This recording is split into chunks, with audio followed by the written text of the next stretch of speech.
Pernahkah kita merasa ada sesuatu yang lebih dari sekedar materi di sekitar kita? Sesuatu yang tak terlihat namun terasa begitu nyata. Sampai saat ini fisika klasik belum mampu menyatakan keberadaan ruh secara ilmiah. Yang kita pahami dalam kerangka fisika adalah energi, medan kuantum, vibrasi, gelombang, dan frekuensi. Namun mengapa kemudian muncul fisika kuantum? Jawabannya mungkin tersembunyi dalam kebijaksanaan kuno dari timur. Dengan saya Indra Septiana, selamat datang di Denyut Semesta.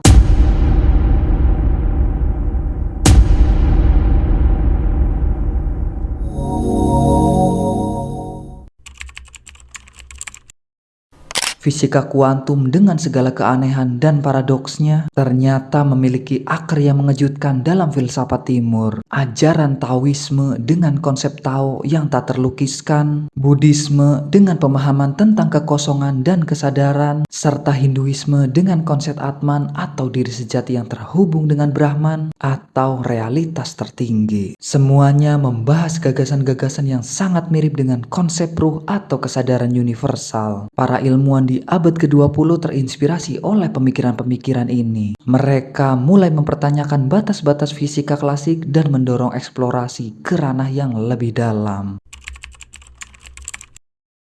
Mari kita telaah lebih dalam apa yang ditemukan oleh fisika kuantum ketika kita memperbesar materi mulai dari tubuh kita terus mengecil ke skala sel, lalu ke atom, inti atom hingga ke partikel seperti quark. Apa yang terjadi ketika kita memperbesar quark? Hasilnya sungguh mencengangkan. Kita mencapai ketiadaan. Namun ketiadaan ini bukanlah kehampaan mutlak. Dalam fisika kuantum, ketiadaan dipahami sebagai lautan potensi, di mana partikel-partikel virtual terus-menerus muncul dan menghilang. Quark dan bahkan materi itu sendiri dapat dipahami sebagai pemadatan atau manifestasi dari ketiadaan ini, seperti riak atau gelombang pada permukaan laut. Gelombang sendiri adalah energi tanpa wujud dan tanpa massa yang jelas, namun mampu membentuk sesuatu yang nyata.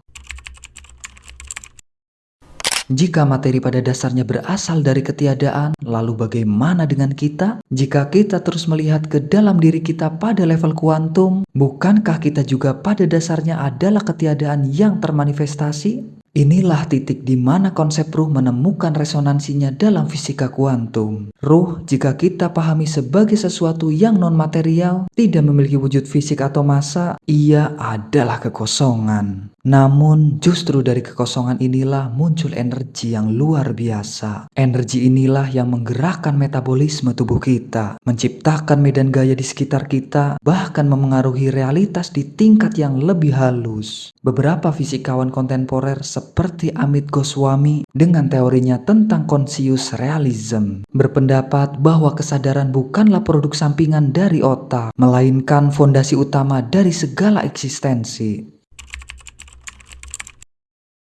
Indonesia sebagai bagian tak terpisahkan dari tradisi filsafat timur memiliki kekayaan kearifan lokal yang tak ternilai harganya. Filsafat Indonesia memiliki akar sejarah yang sama tuanya dengan filsafat barat maupun Cina. Konsep seperti ketuhanan yang Maha Esa dalam Pancasila yang seringkali dimaknai tidak hanya sebagai entitas transenden, tetapi juga imanen, hadir dalam diri. Memiliki kemiripan dengan gagasan-gagasan spiritual timur yang mendasari ketertarikan pada fisika kuantum. Tugas kita saat ini adalah untuk menggali dan memperkenalkan kembali kekayaan filosofi ini kepada dunia, menjembatani dialog antar ilmu pengetahuan modern dan kebijaksanaan kuno. Perjalanan untuk memahami hakikat realitas masih panjang. Fisika kuantum membuka jendela baru yang menarik, yang mengonfirmasi intuisi mendalam dari para bijaksana di masa lalu. Keterhubungan antar ketiadaan di level kuantum dan konsep kekosongan dalam spiritual timur adalah misteri yang terus mengundang kita untuk berpikir lebih dalam. Mari terus eksplorasi, terus bertanya, dan terus mencari kebenaran di balik layar realitas yang kita lihat.